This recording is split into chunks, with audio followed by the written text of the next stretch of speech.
Hello everyone, in class 3 and chapter 3 of class 6, which is landforms and life, we have previously recorded two lectures of chapter 1 and chapter 2 of class 6.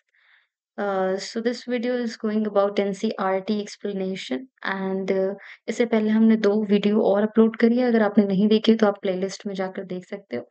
ये videos जो है उन लोगों के लिए helpful होने वाली है जिनको एनसीईआरटी समझने में थोड़ी-सी प्रॉब्लम होती है। साथ ही उन लोगों के लिए भी हेल्पफुल होगी जिनको कॉम्पिटिटिव एग्ज़ाम्स के लिए एनसीईआरटी पढ़नी होती है। सो हम वीडियो शुरू करते हैं जिसमें हम पढ़ेंगे लैंडफ़ॉर्म्स के बारे में और लाइफ़ के बारे में, यानी कि लैंडफ़ॉर्म्स क्या होते हैं। जब भी हम कभी बाहर जाते हैं ना, मतलब अगर आप किसी भी एरिया में गए हैं, किसी भी स्टेट में गए हैं, तो आपको बहुत ही तरह की चीज़ें दिखती हैं। लाइक आपको दिख सकते हैं पहाड़, आपको दिख सकते हैं रेगिस्तान, आपको कुछ ऊँचे-ऊँचे पठार दिखेंगे, प्लेटू एरिया दिखेंगे। तो ये सारे जो फिज़िकल फीचर्स हैं, जो हम अपने आस-पास देखते हैं, उनको लैंडफ़ॉर्म्स कहते हैं। तो इस चैप्टर में हम कुछ इम्पोर्टेंट लैंडफ़ॉर्म्स के बारे में और उस लैंडफ़ॉर्म्स में किस तरह की लाइफ़स्टाइल होती है लोगों की, उसके बारे में डिस्कस करेंगे। सो आपको इमेजिन करना है if you are travelling to the South India to the North India, we will encounter many types of landforms from plateaus, plains to mountains. These all are known as landforms. कह रहे हैं कि जब आप north India से south India जाते हो, आपको इमेजिन करना है कि आप फॉर एग्जांपल नॉर्थ इंडिया में जम्मू कश्मीर से लेकर साउथ इंडिया तक, केरल तक जाते हो या तमिलनाडु तक जाते हो, तो आप किन-किन चीज़ों को देखोगे? हो सकता है कि आपको प्लेटू दिखे। प्लेटू क्या होता है? प्लेटू एक ऐसा एरिया होता है, आगे हम प्लेटूज़ के बारे में पढ़ेंगे भी। प्लेटू जैसे हमारा प्लेन जो लैंडफ़ॉर्म है, इससे ऊँचा उठा हुआ एक एरिया होता है। मेनली 200 से 300 मीटर तक इसकी ऊँचाई होती है और ऊपर से जो है ये फ्लैट होता है, इसको प्लेटू बोलते हैं। ठीक है? ये मिनरल रिच होता है, यहाँ पे बहुत ही ज़्यादा मिनरल्स मिलते हैं, तो जिस भी एरिया में प्लेटू होते हैं, उस एरिया में मिनरल्स बहुत ज़्यादा होते हैं। जैसे कि छोटा नागपुर का प्लेटू है झारखंड के एरिया में, तो झारखंड जो है सबसे ज़्यादा मिनरल रिच एरिया है हमारे पूरे इंडिया में। सो क्या कह रहे हैं कि अगर हम नॉर्थ इंडिया से साउथ इंडिया में जाते हैं, साउथ इंडिया से नॉर्थ इंडिया जाते हैं, तो हम बहुत सारी चीज़ें देखेंगे। तो हम देखते हैं प्लेटूज़ देखते हैं, प्लेन्स देखते हैं और पहाड़ भी हम देखते हैं। जैसे कि अगर हम जम्मू कश्मीर में हैं, तो हमें वहाँ पे माउंटेन्स देखने को मिलते हैं। अगर हम उत्तर प्रदेश के एरिया में आ जाते हैं, पंजाब, हरियाणा, तो यहाँ पे हमें प्लेन एरिया देखने को मिलता है। अगर हम साउथ इंडिया में जाते हैं, तो साउथ इंडिया में हमें दक्कन प्लेटू देखने को मिलता है। तो यही चीज़ इमेजिन करने के लिए कही गई है। Moving to the next slide, what is landforms. अब लैंडफॉर्म्स क्या होते हैं? हमने देख लिया कि अगर हम किसी भी एरिया में घूमते हैं, कहीं जाते हैं, तो हमें बहुत ही तरह के लैंडफॉर्म्स दिखते हैं, तो वो जानना जरूरी है कि लैंडफॉर्म्स होते क्या हैं। A landforms is a physical feature on the surface of our planet. Landforms क्या है? बेसिकली एक फिजिकल फीचर है। फिजिकल फीचर जो आपको आउटर दिखता है, जैसे कि हम क्या कहते हैं कि, किसी का फेशियल फीचर जो है, फिजिकल फीचर जो बहुत अच्छा है, यानी कि अगर हम किसी पर्सन के बारे में बात करते हैं तो कहते हैं उसका फिजिकल फीचर बहुत अच्छा है, यानी कि हो सकता है उसकी बॉडी बहुत अच्छी हो सकता है कि उसका चेहरा बहुत अच्छा दिखता हो, तो वो क्या होते हैं? वो उसके फिजिकल फीचर होते हैं। ऐसे ही लैंड फॉर्म्स में जब आप अर्थ को बाहर से देखते हो, ठीक है? अंदर की बात नहीं करें, जब हम अर्थ को ऊपर से देखते हैं तो हम बहुत सारे फिजिकल फीचर्स देखने को मिलते हैं। तो प्लैनेट के ऊपर हमें ये सारे फिजिकल फीचर्स देखने को मिलते हैं जिनको हम मेनली 3 कैटेगरीज़ में डिवाइड करते हैं। कौन-सी 3 कैटेगरीज़ हैं? एक है माउंटेन्स, दूसरी है प्लेट्यूज़ और तीसरी है प्लेन्स। तो हम 3 कैटेगरीज़ में हमारे जो अर्थ के ऊपर फिजिकल फीचर्स हैं उनको डिवाइड करते हैं। One is mountain, second is plateau and third is plains. These landforms have different climate and are home to a variety of flora and fauna. ये जितने भी लैंडफॉर्म्स हैं हमारे, चाहे वो माउंटेन हो, चाहे वो प्लेटू हो, प्लेन एरिया हो, यहाँ पे हमें बहुत ही अलग टाइप की क्लाइमेट देखने को मिलता है, बहुत ही अलग टाइप के हमें एनिमल्स देखने को मिलेंगे। फ्लोरा मीन्स है प्लांट स्पेशीज, ठीक है? और फोना मीन्स होता है आपकी एनिमल स्पेशीज, यानी कि जब भी हम इन एरिया में जाएंगे तो हमें अलग अलग टाइप का क्लाइमेट देखने को मिलेगा, उस क्लाइमेट में रहने वाले अलग जानवर देखने को मिलेंगे, अलग टाइप के प्लांट्स देखने को मिलते हैं, ठीक है? फॉर एग्जाम्पल अगर हम माउंटेन रीजन में जा रहे हैं तो हमें माउंटेन रीजन में याक देखने को मिलती है एनिमल्स में। फ्लावर्स में हमें प्लांट्स में अगर हम देखें तो प्लांट्स में हमें एप्पल दिखता है, ठीक है? अनार वगैरह देखने को मिलते हैं, तो ये सारे जो है हमें माउंटेन रीजन में देखने को मिलते हैं। अगर हम क्लाइमेट की बात करें तो माउंटेन रीजन में हमें कोल्ड क्लाइमेट देखने को मिलता है। वहीं अगर हम डेज़र्ट एरिया में चले जाएँ, तो डेज़र्ट एरिया में हमें किस टाइप का फ्लोरा-फौना दिखता है? फ्लोरा में यानी कि प्लांट स्पीशीज़ में हमें कैक्टस देखने को मिलता है, फ़ौना की बात करें यानी कि एनिमल स्पीशीज़ की बात करें तो एनिमल्स में हमें क्या देखने को मिलता है यहाँ पे? एनिमल्स में हमें कैमल देखने को मिलता है यहाँ पे, ठीक है? और अगर हम क्लाइमेट की बात करें तो क्लाइमेट जो है हमें वार्म देखने को मिलता है। तो हम देख रहे हैं कि जिस भी टाइप का लैंडफ़ॉर्म होता है उस लैंडफ़ॉर्म के टाइप के हिसाब से हमारा क्लाइमेट, फ्लोरा, फ़ौना यानी कि प्लांट और एनिमल स्पीशीज़ जो है दोनों चेंज हो जाती हैं। So mountains are landforms that are much higher than the surrounding landscape. Mountains क्या होते हैं? अब ये माउंटेन के बारे में बता रहे हैं क्योंकि माउंटेन भी एक टाइप का लैंडफॉर्म है। तो माउंटेन क्या है? माउंटेन एक ऐसे लैंडफॉर्म्स होते हैं जो अपने आसपास के एरिया से थोड़ा-सा ज़्यादा ऊँचे होते हैं, ठीक है? Mountains are the landforms that are much higher than the surrounding landscape. They can be recognized by a broad base. Mountains की खासियत क्या है कि इनका जो बेस होता है यानी कि ये जो एरिया है ये ब्रॉड होता है, चौड़ा होता है।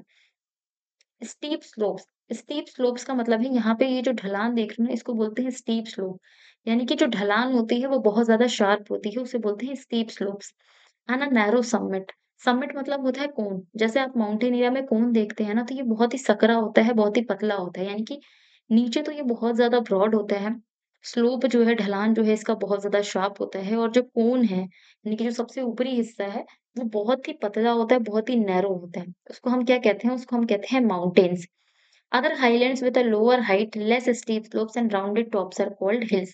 अब माउंटेन की ही तरह एक और छोटा चीज़ होता है जिसको मैं क्लासरूम में मोस्टली बोलते हैं कि माउंटेन का छोटा भाई यानी कि जो बेस से ब्रॉड होता है, ठीक है? लेकिन ढलान जो है बहुत शार्प नहीं होता।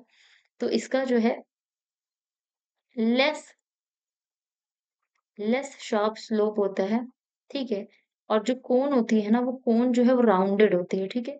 कोन कैसी होती है इसकी? कोन जो है वो राउंडेड होती है, rounded top are called hills इसको हम क्या कहते हैं? हिल्स को कहते हैं, इसको हिल्स कहते हैं। सो हमने देखिए 2 टाइप के लैंडफॉर्म्स देख लिए हमने बेसिकली वैसे तो हमने एक ही टाइप का लैंडफॉर्म देखे हैं माउंटेन और माउंटेन में ही एक इसका छोटा भाई है समझ लो, उसको हिल कहते हैं। माउंटेन क्या होते हैं? माउंटेन जो है ऐसे लैंडफॉर्म्स हैं जो अपने सराउंडिंग एरिया से ऊँचे होते हैं, ठीक है, हाइयर होते हैं और इनका जो बेस है वो ब्रॉड होता है, इनका जो स्लोप है वो बहुत शार्प होता है और जो समिट है यानी कि जो कोन है वो बहुत ही अ, सकरा होता है, बहुत ही नैरो होता है। वहीं अगर हम हिल्स की बात करते हैं तो हिल्स का जो बेस है वो ब्रॉड होता है लेकिन जो स्लोप है वो लेस शार्प होता है, साथ ही जो इसकी टॉप होती है यानी कि जो इसका कोन होता है वो राउंडेड होता है। ठीक है? इतना समझ में आया? इसके बाद नेक्स्ट स्लाइड पे चलते हैं। माउंटेन पीक्स माउंटेन पीक्स क्या होती हैं? माउंटेन पीक्स क्योंकि अभी हम माउंटेन के बारे में पढ़ रहे हैं। So most mountain occurs in ranges such as the Himalayas, Alps and Andes. अब जो माउंटेन रेंजेस क्या होती है? माउंटेन मतलब होता है एक माउंटेन, ठीक है? एक सिंगल माउंटेन को हम क्या कहते हैं? माउंटेन।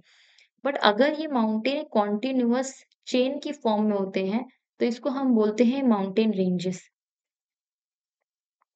ठीक है, अगर माउंटेन सिंगल है, so it will be known as mountain but अगर माउंटेन एक चेन की फॉर्म में है, लगातार है, continuous chain of mountain is known as mountain ranges, ठीक है? जब कंटीन्यूअस चेन हो जाती है बहुत सारे माउंटेन्स की, तो उसको हम कहते हैं माउंटेन रेंजेस। तो जब भी हम मोस्टली माउंटेन्स की बात करते हैं, तो माउंटेन्स जो हमें रेंज के फॉर्म में देखने को मिलते हैं, जैसे कि एशिया में हमें हिमालय देखने को मिलता है, यूरोप में हमें आल्प्स देखने को मिलता है, एंडीज़ जो है वो हमें साउथ अमेरिका में देखने को मिलता है और ये सारे के सारे जो माउंटेन रेंजेस हैं वो कई हज़ार किलोमीटर तक फैली हुई होती हैं। The Himalayas have the world tallest peak अब जितनी भी आपको वर्ल्ड में टॉलेस्ट पीक देखने को मिलती है ना, जितनी भी ऊँचाई वाली जो चोटियाँ देखने को मिलती हैं, वो हमें कहाँ पे देखने को मिलती हैं? हिमालय माउंटेन रेंज में, ठीक है? हिमालय माउंटेन रेंज के अंदर हमें बहुत सारी माउंटेन पीक्स देखने को मिलती हैं, जिनमें है हमारी एक माउंट एवरेस्ट, जिसको सभी जानते हैं माउंट एवरेस्ट। माउंट एवरेस्ट किसके बीच में है? माउंट एवरेस्ट जो है तिब्बत, चाइना, नेपाल के बीच में है, ठीक है? माउंट एवरेस्ट किसके बीच में है? तिब्बत, चाइना और नेपाल के बीच में है। फिर है एक माउंट कंचनजंगा। कंचनजंगा जो है ये नेपाल और सिक्किम के बीच में है, सिक्किम हमारे इंडिया का ही पार्ट है। तो नेपाल और सिक्किम के बीच में जो हमारी एक हाईएस्ट पीक है वो कंचनजंगा है। ये सारी की सारी जो है हिमालय माउंटेन रेंज के अंदर में आती है। फिर हमारी एंडीज़ है, एंडीज़ जो है ये माउंट एकांक द एंडीज़ कंटेन माउंट एकांकागुआ जो माउंट एकांकागुआ है ये हमारी एंडीज़ रेंज के अंदर है जो कि साउथ अमेरिका में है। तो साउथ अमेरिका में एक हमारी माउंटेन रेंज है जिसका नाम है एंडीज़ और एंडीज़ में की जो हाईएस्ट पीक है वो क्या है? माउंट एकांकागुआ है। व्हाइल द आल्प्स जो है western Europe have Mount Blanc as their highest peak. अब जो आल्प्स माउंटेन रेंज है जो कि यूरोप की माउंटेन रेंज है, वहाँ पे माउंट ब्लांक जो है, माउंट ब्लांक जिसे कहते हैं, वो हाईएस्ट पीक है। सो आल्प्स माउंटेन रेंज की हाईएस्ट पीक क्या है? Mount blank. And mount Kilimanjaro है फिर इसके बाद। माउंट किलिमंजारो ये ईस्टर्न अफ्रीका में है and it is isolated mountain. And the Anamudi, तो जो किलिमंजारो माउंटेन है वो अफ्रीका में है, और फिर अनाईमुड़ी जो माउंटेन रेंज है ये साउथ में, केरला में, साउथ इंडिया में टॉलेस्ट पीक है। सो साउथ इंडिया की अगर हाईएस्ट पीक की बात की जाए तो वो अनाईमुड़ी हो जाती है, और अगर नॉर्थ इंडिया की हाईएस्ट पीक की बात हो जाए तो ये हमारा माउंट एवरेस्ट होता है। माउंट एवरेस्ट के अलावा एक और माउंटेन रेंज है, माउंट एवरेस्ट क्योंकि नेपाल में पड़ता है हमारा, ठीक है? तो अगर पूछा जाए कि इंडिया की जो हाईएस्ट पीक है उसका नाम क्या है? उसका नाम है हमारा केटू। केटू को ही हम गॉडविन ऑस्टिन भी बोलते हैं। क्या बोलते हैं? केटू का ही सेकंड नाम है गॉडविन ऑस्टिन। ठीक है? तो ये हमारे इंडिया की हाईएस्ट माउंटेन पीक है, नॉर्थ इंडिया की। साउथ इंडिया की अगर हाईएस्ट पीक की बात की जाए तो वो अनाईमुड़ी है जो कि केरला में, साउथ इंडिया में है। ठीक है? इतनी सारी देख ली कि माउंटेन्स जो हमेशा हमें एक रेंज के फॉर्म में देखने को मिलते हैं। कई सारे माउंटेन रेंजेस है जैसे कि हिमालय है, आल्प्स है, एंडीज़ है। सो अलग-अलग कंट्री में देखने को मिलती हैं। ये आपको याद करना पड़ेगा कि कौन-सी जो पीक है वो किस जगह पे लोकेटेड है। जैसे माउंट एवरेस्ट जो है तिब्बत, चाइना, नेपाल में है, कंचनजंगा नेपाल और सिक्किम में है, एंडीज़ जो है ये एंडीज़ जो माउंटेन रेंज है इसमें माउंट एकांकागुआ जो है हाईएस्ट पीक है, आल्प्स में जो है हमारी माउंट ब्लैंक है, किलिमंजारो है फिर हमारी, ठीक है? तो ये सारी चीज़ें आपको याद करनी पड़ेंगी। इसके बाद हम मूव करते हैं नेक्स्ट स्लाइड के ऊपर, हिमालय। अब हम अभी तक क्या पढ़ रहे थे? हम अभी तक पढ़ रहे हैं एक हमारा लैंडफॉर्म जिसका नाम है माउंटेन। तो माउंटेन में हमने देखा कि माउंटेन्स जो होते हैं वो रेंजेस की फॉर्म में होते हैं। तो अभी हम क्या पढ़ रहे हैं? इंडिया में एक माउंटेन रेंज है जिसका नाम है हिमालयन माउंटेन रेंज, ठीक है? Mountains with tall and sharp peaks like the Himalayas are relatively young mountains, which means that they were formed recently in the Earth history, but that is still millions of years ago. ये कह रहे हैं कि हिमालय जैसे mountain जो कि बहुत ही ज़्यादा शार्प पीक वाले होते हैं, जिनकी पीक जो है वो बहुत शार्प होते हैं। पीक मतलब होता है चोटी, ठीक है? तो जो शार्प पीक वाले होते हैं और इनको क्या कहा जाता है? इनको यंग माउंटेन्स कहा जाता है, जो बहुत ही ऊँचे होते हैं, टॉल होते हैं और साथ ही जिनकी पीक जो होती है वो बहुत ही शार्प होती है, तो इनको हम क्या कहते हैं? इनको हम कहते हैं यंग माउंटेन्स, ठीक है? For example Himalaya. Young mountains का मतलब क्या है कि ये अर्थ पर ना अभी बहुत ज़्यादा पुराने नहीं हैं, ठीक है? इनको बनने में भले ही मिलियंस ऑफ ईयर्स लगे हैं बट बाकी जो हमारे माउंटेन्स हैं, ओल्ड माउंटेन्स हैं, उनके कंपैरिज़न में ये जो है, ये न्यूली फ़ॉर्म्ड है, यानी कि ये नए-नए बने हैं, कुछ ही टाइम पहले जो है अर्थ पे बने हैं। ठीक है? Like the Aravalli range are much older. अगर हमारे ये जो हमारे इंडिया है इसमें इवन अरावली जो रेंज है वो वर्ल्ड में सबसे ओल्डेस्ट रेंजेस में से है। सो अगर आपको पूछा जाता है कि यंग माउंटेन रेंज कौन-सी है तो आप हिमालय और आल्प्स का नाम दे सकते हो, और अगर ओल्ड माउंटेन रेंज की बात की जाएगी तो आप अरावली का नाम दे सकते हो, ठीक है? यंग का मतलब क्या है कि ये अर्थ पर अभी कुछ ही समय पहले बने हैं, ठीक है? इनका ये हाइट में बहुत ज़्यादा टॉल होते हैं और इनकी जो पीक होती है वो बहुत शार्प होती है।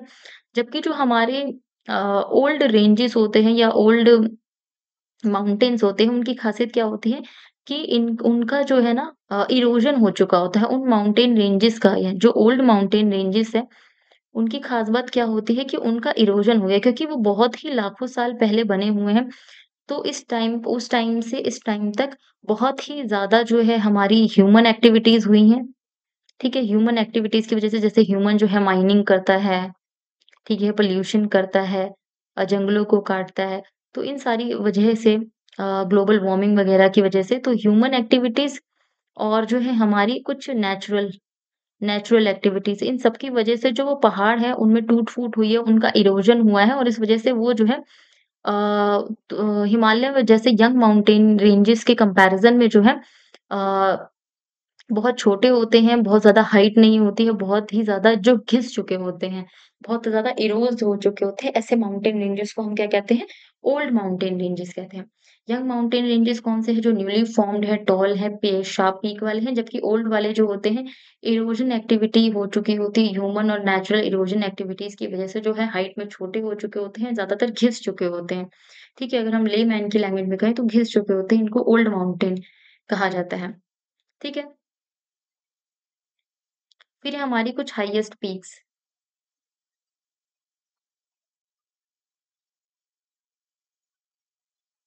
जैसे माउंट एवरेस्ट जो हाईएस्ट पीक है, ये कहाँ पे हमारी तिब्बत और चाइना के बीच में है। कंचनजंगा कहाँ-कहाँ पे है? ये नेपाल के बीच में और सिक्किम के बीच में है।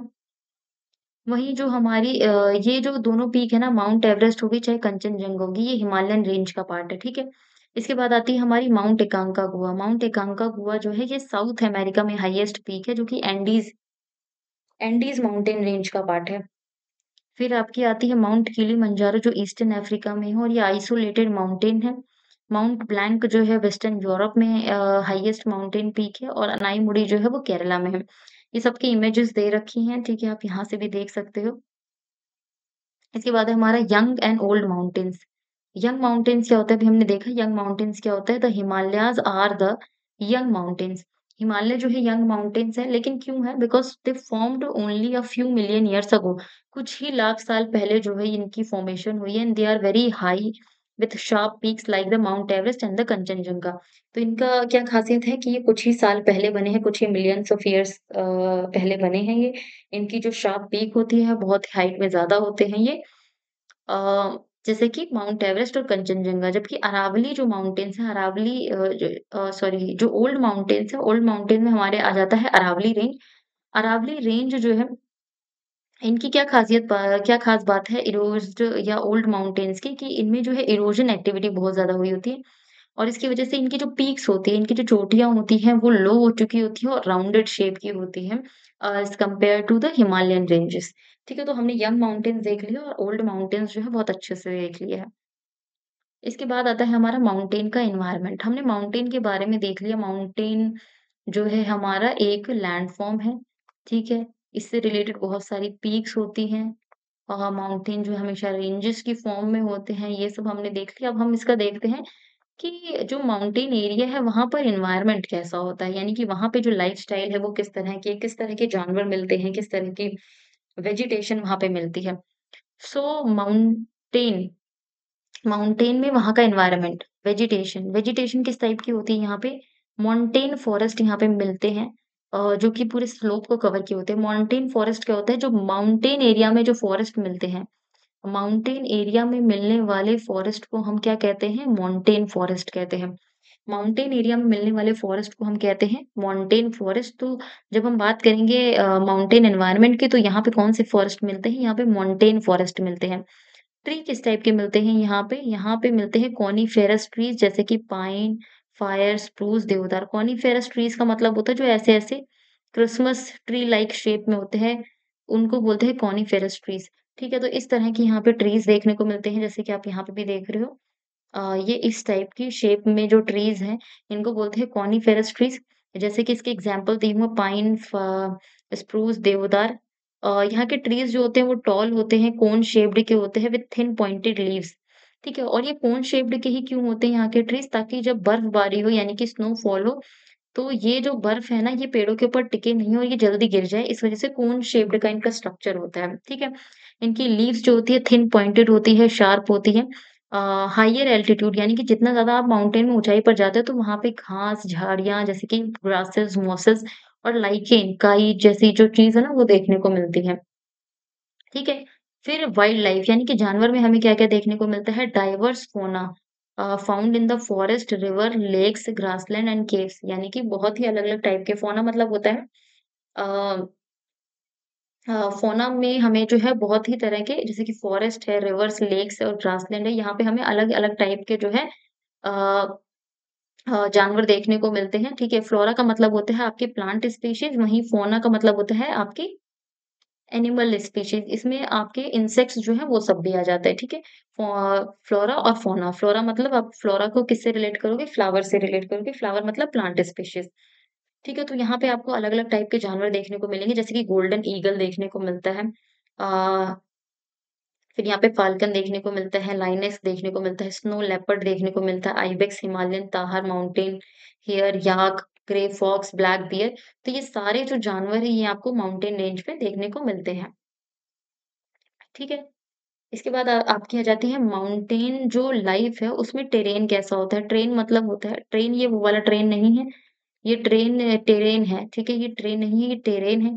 टेरेन मतलब जो वहाँ का फिज़िकल फीचर है ना, यानी कि वो देखने में कैसा एरिया है, फिज़िकल फीचर जो है, फिज़िकल स्ट्रक्चर इसको हम कह सकते हैं, तो वो कैसा है? तो यहाँ पे क्या होता है, रजिड होता है, कठोर होता है, स्टीप स्लोप्स होते हैं, यानी कि शार्प ढलान होती है यहाँ पे। फार्मिंग जो है पॉसिबल होती है वैली रीजन में। वैली रीजन क्या होता है, जब 2 माउंटेन के बीच में, ये 2 माउंटेन है हमारे, इसके बीच में ये जो वी शेप स्ट्रक्चर होता है ना, इसको वैली कहते हैं। तो इसी वाले एरिया में जो है सिर्फ फार्मिंग होती है, यहाँ पे माउंटेन रेंजेस में, माउंटेन के ऊपर अंदर नहीं होती है। जो वैली वाला एरिया है, वहाँ पे मोस्टली फार्मिंग होती है, खेती होती है। यहाँ पे लोग किस तरह का व्यवसाय करते हैं, ऑक्यूपेशन क्या होता है, हर्डिंग को कॉमन होता है, यानी कि जो चरवाहे होते हैं ना, जो जानवरों को चराते हैं, ये काम जो है बहुत नॉर्मल होता है यहाँ पे, और बहुत ही लिमिटेड एग्रीकल्चर होती है। टूरिज़्म एग्रीकल्चर अगर होती है तो आपकी वो मोस्टली कौन-सी होती है, टेरेस फार्मिंग होती है। एग्रीकल्चर में आपको टेरेस फार्मिंग यहाँ पे देखने को मिलती है। टूरिज़्म यहाँ पे सबसे इम्पोर्टेंट होता है, यहाँ पे मेजर इनकम का सोर्स जो है आपका टूरिज़्म होता है। स्कीइंग, हाइकिंग, माउंटेनियरिंग, पैराग्लाइडिंग, यहाँ पे ये सब करने के लिए लोग जाते हैं, आप देखते भी होंगे यूट्यूब मूवीज़ में। फिर पिल्ग्रिमेज जो है, बहुत सारे यहाँ पे मंदिर होते हैं, होली साइट्स होते हैं, जहाँ पे विज़िटर्स बहुत ज़्यादा आते हैं, हमारे श्रद्धालु आते हैं, तो उनको पिल्ग्रिमेज बोलते हैं। चैलेंज यहाँ पे क्या है, यहाँ की लाइफ का चैलेंज ये है कि एक्सेस टूरिज़्म, कई बार टूरिज़्म जो है इतना ज़्यादा हो जाता है कि बहुत ज़्यादा बाढ़ आ जाती है, तबाही हो जाती है, ठीक है? लैंडस्लाइड हो जाता है, और उसकी वजह से क्या है, बहुत ज़्यादा नुकसान भी होता है फ्रेजाइल माउंटेन एनवायरनमेंट को, एक हमारे माउंटेन के एनवायरनमेंट को कई बार इन सारी चीज़ों की वजह से बहुत ज़्यादा नुकसान देखने को मिलता है। इसके बाद माउंटेन एरिया में कई लोगों ने चढ़ाई करी है, ठीक है? माउंटेनियर्स हैं बहुत सारे, और यहाँ पे बहुत ही ज़्यादा सेक्रेड प्लेसेस हैं। तो एक बार उनके बारे में देख लेते हैं। बछेंद्री पाल जो है, बछेंद्री पाल एक माउंटेनियर है, फर्स्ट इंडियन वुमन है जिन्होंने क्लाइंब माउंटेन इन 1984, यानी कि इन्होंने पहली बार 1984 में पहली महिला थी जिन्होंने माउंट एवरेस्ट पर चढ़ाई करी थी। लेड वुमेन एक्सपीडिशन, इनको अवार्ड कौन-कौन सा मिल रखा है, पद्मश्री का अवार्ड मिल रखा है, पद्म भूषण का। इसके बाद आपकी आती है अरुणिमा सिन्हा। अरुणिमा सिन्हा जो है, उन्होंने अपना एक पैर 22 साल की उम्र में एक एक्सीडेंट में खो दिया था। इसके बाद भी वो माउंट एवरेस्ट पर चढ़ती हैं, ठीक है, अपनी चढ़ाई को कंप्लीट करती हैं। बछेंद्री पाल से उन्होंने जो है टेक्निक सीखी थी, क्लाइंबिंग सीखी थी माउंट एवरेस्ट पर चढ़ने की। First woman to scale all 7 highest peak, जो हमारी ये अरुणिमा सिन्हा है, ये पहली ऐसी वुमन है जिन्होंने पूरी दुनिया की सबसे ऊँची जो चोटियाँ हैं, उनको क्लाइम्ब किया है, उन पे चढ़ाई करी है। इनको भी पद्मश्री का अवार्ड मिल चुका है। इसके बाद जो है बहुत सारी सेक्रेड माउंटेन्स हैं यहाँ पे, यानी कि बहुत सारी माउंटेन्स की जो है पूजा भी की जाती है। कई सारी कम्युनिटीज़ जो है वो पहाड़ों की पूजा करती है, पहाड़ियों की पूजा करती है। मा और साथ ही माउंट एवरेस्ट जो है ना, इसको अलग-अलग एरिया में अलग-अलग नाम से जाना जाता है। जैसे कि अगर आप तिब्बत में चले जाओगे, तो तिब्बत में इसको बोला जाता है चोमुलुंगमा। क्या बोला जाता है? तिब्बत में इसको बोला जाता है चोमुलुंगमा। चोमुलुंगमा का मतलब होता है mother goddess of the world. ठीक है? चोमुलुंगमा का मतलब क्या है? Mother goddess of the world, यानी कि दुनिया की माता टाइप इसको समझा जाता है, दुनिया की माँ देवी, इस तरह का। फिर नेपाली में इसको क्या बोलते हैं? नेपाल में या नेपाली लोग जो है जो हमारा माउंट एवरेस्ट है, इसको क्या बोलते हैं? सागरमाथा। सागरमाथा भी बोलते हैं। सागरमाथा का मतलब होता है गॉडेस ऑफ द स्काई। ठीक है? यानी कि जो आसमान है उसकी देवी, इस टाइप का। ठीक है? तो तिब्बत में क्या बोला जाता है? चोमुलुंगमा बोला जाता है, और नेपाल में इसको बोला जाता है सागरमाथा। इसके बाद आ जाता है आपका माउंट कैलाश। माउंट कैलाश कहाँ पे है? माउंट कैलाश जो है वो तिब्बत में है। Sacred in Hinduism, Buddhism, Jainism and Bon. तो अलग-अलग धर्म में जो है माउंट कैलाश है उसकी पूजा की जाती है, उसको पवित्र माना जाता है। Uh, reverence for peaks also found across India and world wide. बहुत सारी पीक्स जो है इंडिया में और बहुत दुनिया में पाई जाती है, ठीक है? तो ये सारा था माउंटेनियर्स के बारे में और कुछ सेक्रेड प्लेसेस के बारे में।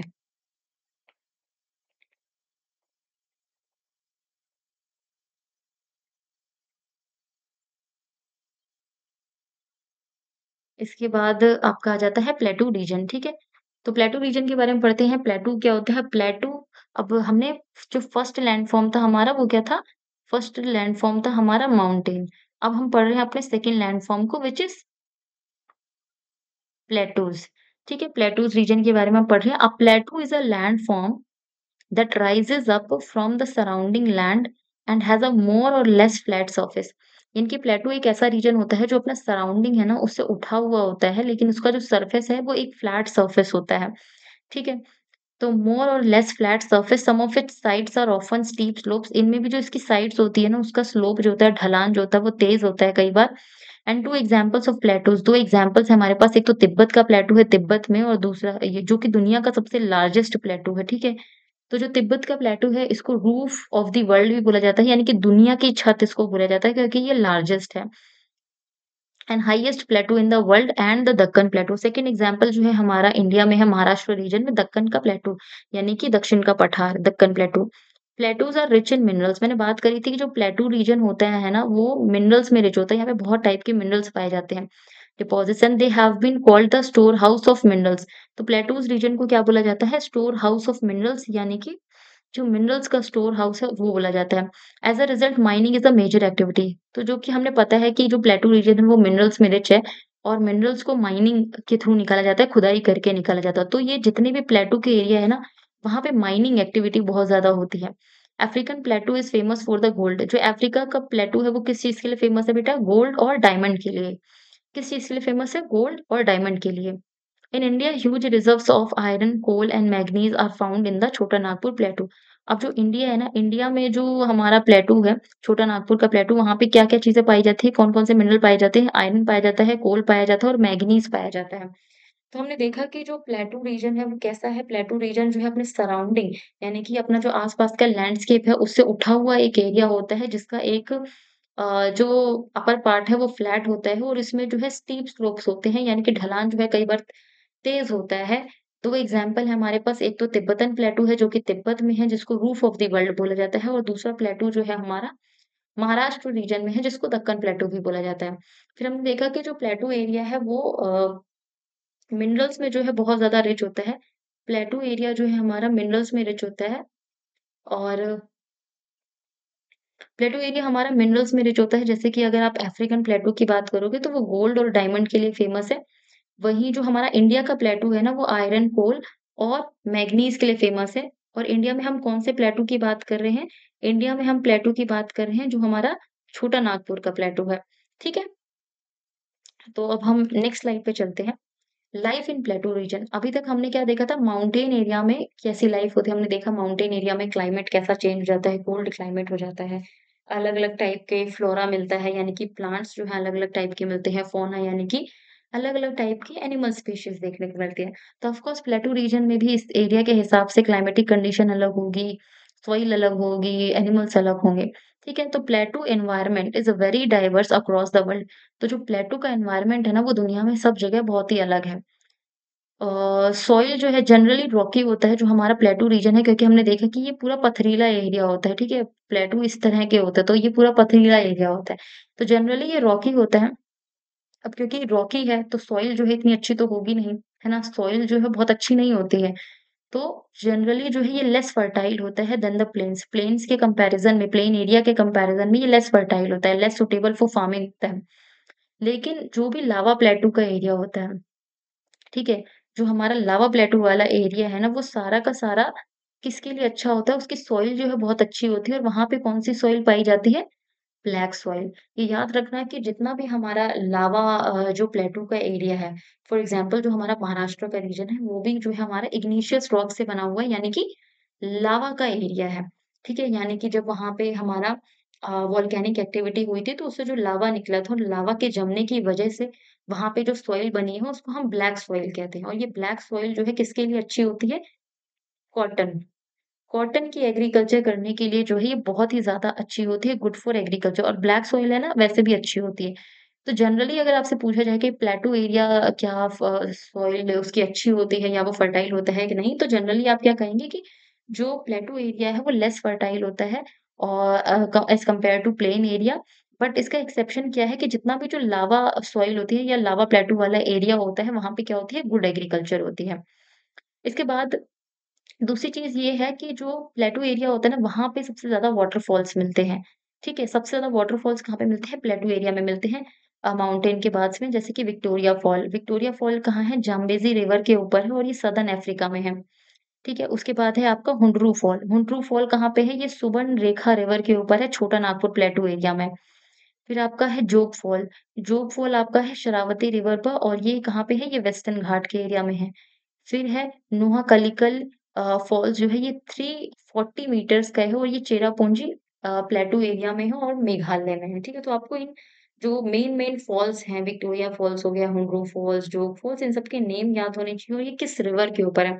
और इनमें सबसे इम्पोर्टेंट जो है ना, ये वाला है जोग फॉल जो कि शरावती रिवर पर है, वेस्टर्न घाट में है, ये याद रखना है आपको, ठीक है? इसके बाद नेक्स्ट स्लाइड पे चलते हैं, प्लेन एरिया। तो हमारा फर्स्ट कौन-सा लैंड फॉर्म था? फर्स्ट था हमारा माउंटेन। सेकंड भी हमने देख लिया, सेकंड जो एरिया था वो हमारा क्या था? प्लेटू। अब तीसरे की बात कर रहे हैं हम प्लेन एरिया की, तो प्लेन एरिया भी एक टाइप का लैंड फॉर्म है, तो किस तरह का लैंड फॉर्म है, किस तरह की लाइफ़स्टाइल होती है यहाँ पे, ये देख लेते हैं। सो प्लेन्स आर जनरली फ्लैट और जेंटली अंड्यूलेटिंग सरफेस, यानी कि जो प्लेन एरिया होता है ना, वो बिल्कुल प्लेन होता है और जनरली जो है आप इसको फ्लैट एरिया के रूप में कंसीडर कर सकते हैं, फ्लैट होता है।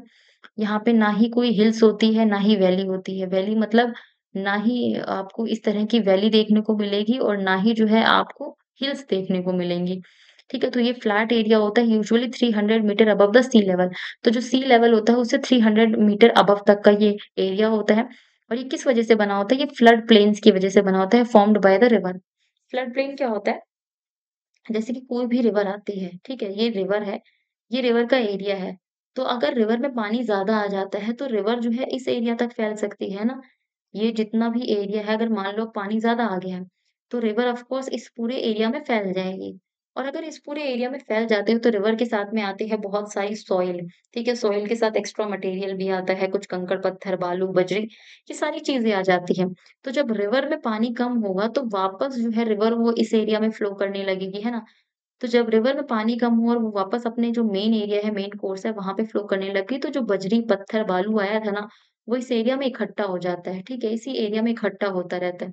तो ये जो एरिया होता है जहाँ पे बारिश जहाँ पे नदी में पानी बढ़ने की वजह से जो नदी है वो और ज़्यादा फैल जाती है और सॉइल वगैरह को डिपॉज़िट कर देती है, उसको हम बोलते हैं फ्लड प्लेन एरिया, ठीक है? जो फ्लड आने की वजह से जो एरिया बना है, प्लेन एरिया बना है, उसको हम बोलते हैं फ्लड प्लेन एरिया।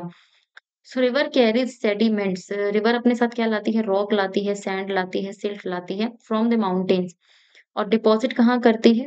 डिपॉजिट करती है प्लेन एरिया पे और जिससे आपकी जो सॉइल है वो सबसे ज़्यादा फर्टाइल बनती है। इसलिए जो फ्लड प्लेन एरिया होता है ना, यहाँ की जो सॉइल है वो सबसे ज़्यादा फर्टाइल होती है। Very suitable for agriculture major economic activity. अब ये जो सॉइल है ना, ये बहुत ही ज़्यादा फर्टाइल होती है, एग्रीकल्चर के लिए बहुत ज़्यादा अच्छी होती है और ऑफ कोर्स जब एग्रीकल्चर अच्छी होगी तो क्या होगा? हमारी इकोनॉमी है वो भी डेवलप करेगी। अदर फीचर्स क्या हैं इसके? Support diverse flora and fauna. तो जो भी प्लेन एरिया है वहाँ पे आपको पता है कि सबसे ज़्यादा टाइप के प्लांट्स मिलते हैं, सबसे ज़्यादा टाइप के एनिमल्स देखने को, बर्ड्स देखने को मिलती हैं। तो ये जो प्लेन एरिया है ये बहुत ही ज़्यादा टाइप के डाइवर्स फ्लोरा फौना को सपोर्ट करता है। आई होप आपको प्लेन एरिया समझ में आ गया होगा। अब लाइफ इन माउंटेन देख लेते हैं, यानी कि माउंटेन एरिया में sorry, life in plain area आना था यहाँ पे। सो प्लेन एरिया में जो है हम क्या देख लेते हैं, लाइफ देख लेते हैं, किस तरह की जो लाइफ है प्लेन एरिया में है। So early civilisation developed in fertile plain near rivers. जितनी भी हमारी सिविलाइजेशन है, सिविलाइजेशन मतलब क्या? जब पहली बार जो है लोगों ने बसना शुरू किया किसी एरिया में और प्रॉपर तरीके से, यानी कि शहरी रूप में बसना शुरू किया था, उसको हम बोलते हैं सिविलाइजेशन। ठीक है, तो पहली बार जो अर्ली सिविलाइज़ेशन हुआ था, वो कहाँ पे हुआ था? इन्हीं फ्लड प्लेन वाले एरिया में हुआ था, जैसे हमने देखा था Harappa civilisation. Harappa civilisation settled down near the river of Indus. तो इंडस रिवर के पास में जो है हमारी हड़प्पा सिविलाइज़ेशन की शुरुआत होती है और इंडस रिवर के पास क्यों हुई? क्योंकि वहाँ पे जो सॉइल थी, वो बहुत ही ज़्यादा फर्टाइल थी। ठीक है? तो जितनी भी सिविलाइज़ेशन है वो हमारी प्लेन एरिया में होती है, फर्टाइल प्लेन एरिया में होती है। Even today many people live in plain area. अभी भी आप देखोगे कि हमारे इंडिया में सबसे ज़्यादा पॉपुलेशन किन जगह की है, किन स्टेट की है। ऐसा तो नहीं है कि अ, हमें राजस्थान में सबसे ज़्यादा पॉपुलेशन देखने को मिल रही है या हमें अंडमान निकोबार में सबसे ज़्यादा पॉपुलेशन देखने को मिल रही है या हमें लद्दाख में सबसे ज़्यादा पॉपुलेशन देखने को मिल रही है। सबसे ज़्यादा पॉपुलेशन हमें देखने को मिल रही है कहाँ पे? बिहार में। सबसे ज़्यादा पॉपुलेशन हमें देखने को मिल रही है उत्तर प्रदेश में, पंजाब में, हरियाणा में। क्यों? क्योंकि ये सारे जो वेस्ट बंगाल में क्योंकि ये जितने भी ये एरिया हैं, ये सारे प्लेन एरिया है और प्लेन एरिया में लोग जो है रहना ज़्यादा पसंद करते हैं।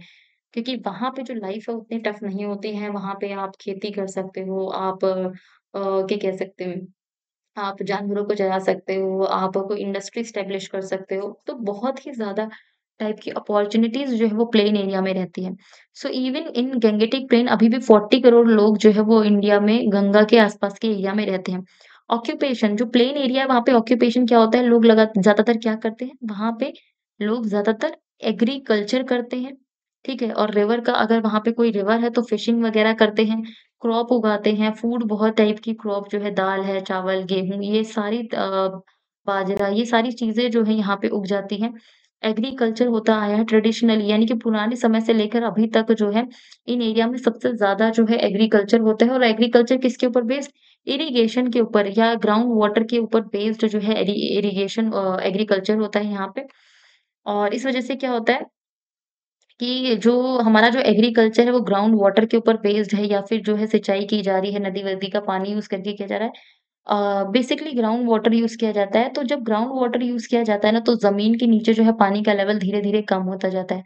जिससे इन फ्यूचर जो है इस एरिया में सबसे ज़्यादा वाटर क्राइसिस और इवन अभी भी हमें सबसे ज़्यादा वाटर क्राइसिस जो है इन प्लेन एरिया में देखने को मिलता है। इन एरिया की जो है कल्चरल वैल्यूज़ जो है रिवर की कल्चरल वैल्यूज़ बहुत ज़्यादा है, यानी कि यहाँ पे इन एरिया में जो है चाहे गंगा हो, यमुना हो, सरस्वती हो, ये सारी रिवर्स की जो है ना पूजा की जाती है यहाँ पे। तो रिवर्स जो है प्लेन एरिया में सेक्रेड होती है, पूजनीय होती है। बहुत सारे तरह के फेस्टिवल्स मनाए जाते हैं यहाँ पर प्लेन एरिया में, रिवर्स से रिलेटेड भी मनाए जाते हैं या कई सारे फेस्टिवल्स में रिवर्स में डुबकी भी लगाई जाती है, नहाया भी जाता है। सो बेसिकली प्लेन एरिया जो है सपोर्ट करता है ट्रेड को, ट्रांसपोर्ट्स को, कल्चर को। मेजर ट्रैवल रूट्स जो इम्पोर्टेंट ट्रैवल रूट्स है, चाहे आपका उत्तर पता हो, दक्षिण पता हो, सिल्क रूट हो, ये सारे के सारे आपको प्लेन एरिया में देखने को मिलते हैं। Even today boats used in stretches of Ganga. Even आपको अभी भी प्लेन एरिया में जो गंगा रिवर बहती है, वहाँ पे आपको बोट यूज़ होते हुए देखने को मिल जाती है, जो कि ट्रैवलिंग के लिए यूज़ किया जाता है। ठीक है? इसके बाद हमारा जो है हमारे पास 3 मेन कैटेगरी थी लैंडफ़ॉर्म्स की। हमने देख लिया 3 जो मेन कैटेगरी थी लैंडफ़ॉर्म्स की वो कौन-कौन सी थी। पहली हमारी माउंटेन थी, दूसरी फिर प्लेट्यू थी और प्लेन था।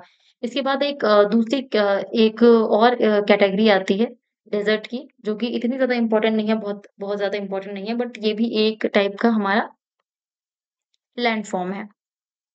तो अगर लैंडफ़ॉर्म है, तो हमें इसको देखना पड़ेगा।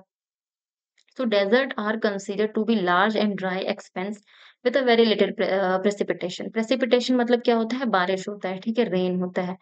तो डेज़र्ट एरिया क्या होते हैं? बहुत ही बड़े होते हैं और ड्राई होते हैं। यानी कि ये सब ऐसे एरिया ठीक है, जो ड्राई हैं और बहुत ही दूर तक फैले हुए हैं, जिनमें बारिश जो है बहुत ही कम होती है, रेत होती है, उसको क्या बोलते हैं हम? डेज़र्ट एरिया बोलते हैं। Their flora and fauna are also unique. यहाँ के जो फ्लोरा फौना यानी कि यहाँ पे जो प्लांट और एनिमल स्पीशीज़ है, वो यूनिक टाइप की हैं।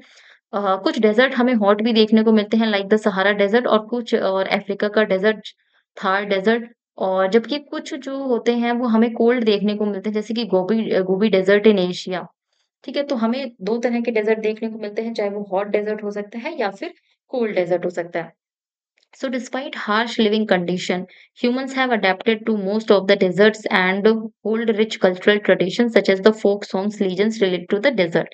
तो डेज़र्ट एरिया में रहने के बाद भी भले ही यहाँ पे बहुत ही ज़्यादा हार्श कंडीशन हो, इसके बावजूद जो है लोग यहाँ पे बहुत ही तरह की चीज़ों को फ़ॉलो करते हैं। इनके अपने कल्चर हैं, बहुत ही रिच कल्चर है। अगर आप बात करें तो सबसे रिच कल्चर जो है हमारा राजस्थान का ही देखने को मिलता है। बहुत ज़्यादा तरह के त्योहार है, ट्रेडिशन है। फ़ोक सॉन्ग्स हैं, ठीक है? बहुत सारी कहानियाँ यहाँ से रिलेटेड देखने को मिलती हैं, तो भले ही डेज़र्ट एरिया लोगों के लाइफ़स्टाइल के पर्सपेक्टिव में हार्श कंडीशन रखता हो, लेकिन लोगों ने उस एरिया के हिसाब से अपने आप को ढाल लिए है, अडैप्ट कर लिया है। इसके बाद हम देखते हैं मैप में। मैप में हम क्या देखेंगे प्लेटू एरिया कहाँ-कहाँ पे है, मेन रिवर प्लेन का एरिया कहाँ पे है और माउंटेन रेंजेस यानी कि जो हमने तीनों लैंडफ़ॉर्म्स के बारे में पढ़ा है ना, वो हम मैप में देखने वाले हैं। सो ये वाला जो साइन है ये किसका है? ये प्लेटो एरिया का है। तो हम देख रहे हैं कि प्लेटू एरिया जो है हमारा ये वाला है। एक तो तिब्बतन प्लेटू देखने को मिल गया हमारा। दूसरा जो है यहाँ पे मंगोलियन चाइना की साइड में ही हमको कौन-सा प्लेटू देखने को मिल रहा है? मंगोलिया का प्लेटू देखने को मिल रहा है। यहीं पे हमारा जो है इंडिया में ये यहाँ पे शो नहीं किया गया है, यहाँ पे कौन-सा है? दक्कन का प्लेटू है, ठीक है? और यहाँ पे आप अफ्रीका में देखो तो यहाँ पे अफ्रीकन प्लेटू है। सो इस तरीके से हम प्लेटू एरिया देखते हैं। इसके बाद जो ये जो लाइन सी बनी हुई है, ये हमारी माउंटेन रेंजेस है। तो जैसे कि ये जो है हमारी अ, माउंटेन रेंज है, Rocky mountain range north America में है। फिर अगर हम साउथ अमेरिका में जाते हैं तो हमारी एंडीज़ माउंटेन रेंज आ जाती है और उसके बाद अगर हम यहाँ अफ्रीका में देखें तो एटलस माउंटेन रेंज है और यहाँ पे यूराल माउंटेन रेंज है जो कि यूरोप को और हमारा जो एशिया है एशिया और यूरोप को कौन-सी माउंटेन रेंज अलग करती है? यूरल माउंटेन रेंज अलग करती है। फिर यहाँ पे हमारी जो है हिमालयन माउंटेन रेंज है, ठीक है?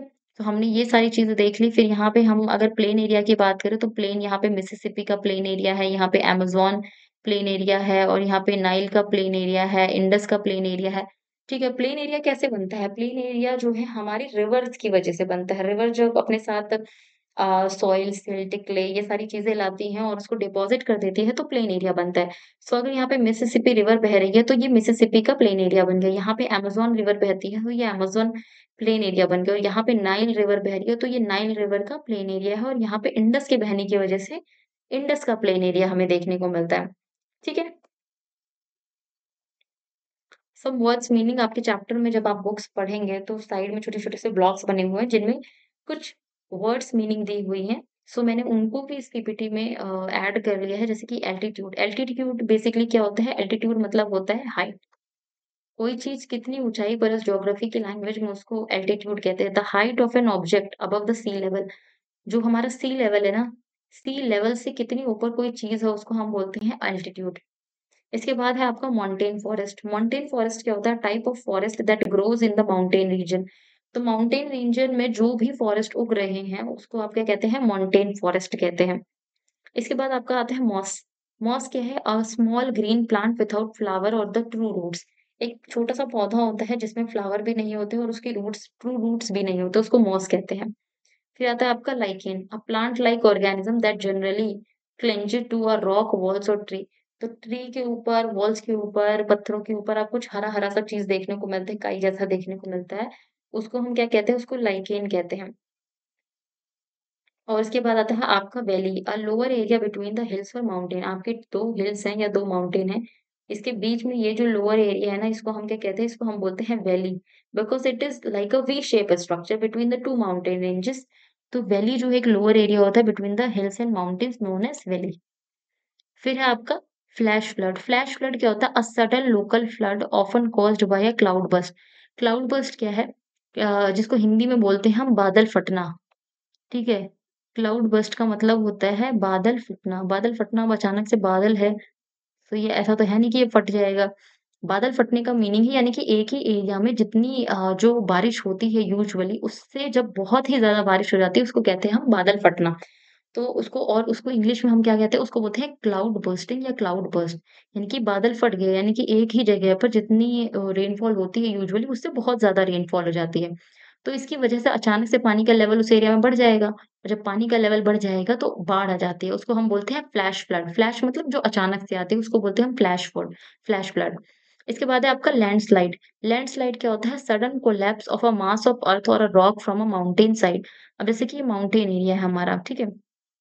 तो हमें पता है कि माउंटेन पे आजकल सड़कें बनाई जा रही है और डैम्स बनाए जा रहे हैं। तो जब ये सारी चीज़ों की डेवलपमेंट होती है ना, तो ऐसा नहीं है कि कुल्हाड़ी लेकर और बाकी सारे हथियार लेकर माउंटेन को तोड़ा जाता है।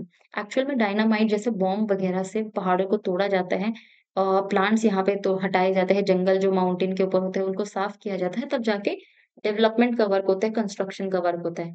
तो इन सारे प्रोसेस में जब ये गवर्नमेंट ये सारी चीज़ें करती है तो प्ला असलियत में जो माउंटेन है ना, उनकी स्टेबिलिटी जो है वो हिल जाती है ना? तो जब वो उनकी स्टेबिलिटी हिल जाती है तो कभी भी उनके ऊपर से या उन पर से रॉक है, सॉइल है, ये सारी चीज़ें ना ग्रेविटी की वजह से और कोई भी ट्रिगर मिलने की वजह से यानी कि अर्थक्वेक की वजह से अचानक से भी नीचे आ जाती है। सो जब सडनली चीज़ें जो हैं फ़ॉल करती हैं, सडनली कोलैप्स होता है मास का, अर्थ और रॉक का from the mountain side, it is known as landslide, यानी कि लैंड जो है स्लाइड कर जाती है, नीचे को आ जाती है। तो कोलैप्स कर जाती है, उसको हम बोलते हैं लैंडस्लाइड। एवलांचे क्या होता है? Avalanche is the sudden fall of snow, ice और rock from a mountain side. अब जैसे कि जो नॉर्मल माउंटेन्स होते हैं ना, जिनके ऊपर घास वगैरह रहती है, तो वहाँ पे तो आता है आपका लैंडस्लाइड। लेकिन ऐसे एरिया जैसे कि लद्दाख वगैरह के माउंटेन हैं, जो कि पूरे टाइम पे जो है स्नो से कवर रहते हैं। तो जब स्नो नीचे आ जाती है, ठीक है? इसी तरीके से जैसे लैंडस्लाइड जिस वजह से हो रही है, उसी वजह से जब स्नो अचानक से नीचे आ जाती है, तो उसको बोलते हैं एवलांचे, ठीक है? The sudden fall of snow is known as avalanche. फिर आ जाता है आपका cloud burst, a sudden violent rainstorm. Cloud burst मैंने यही बताया था कि जब अचानक से जो है आपके एक लेवल से ज़्यादा बारिश हो जाती है, उसको क्लाउड बर्स्टिंग कहते हैं। फिर सी लेवल क्या होता है? The average level of the surface of the ocean. Normally ocean में जितना पानी रहता है ना, जितना लेवल होता है ओशन के पानी का, उसको हम क्या बोलते हैं? उसको हम बोलते हैं सी लेवल। कॉन्फ्लुएंस का मतलब क्या होता है? द मीटिंग पॉइंट ऑफ 2 और मोर रिवर्स। जहाँ पर 2 या 2 से ज़्यादा रिवर जो है मिल रही होती है, उसको क्या कहते हैं? कॉन्फ्लुएंस कहते हैं।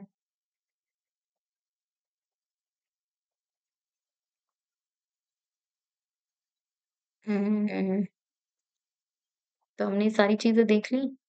सो यहाँ पे आपका ये जो चैप्टर 3 है, चैप्टर 3 इज़ नाउ डन, और इसके बाद हम चैप्टर 4 भी कंप्लीट करेंगे। अगर किसी को कोई भी डाउट है, तो वो कमेंट सेक्शन में मुझसे पूछ सकता है, और अगर आपको वीडियो लग रहा है कि हेल्पफुल है, अच्छी है, तो प्लीज़ आप इसको शेयर करें, लाइक करें, सब्सक्राइब करें। Thank you so much. Thank you very much.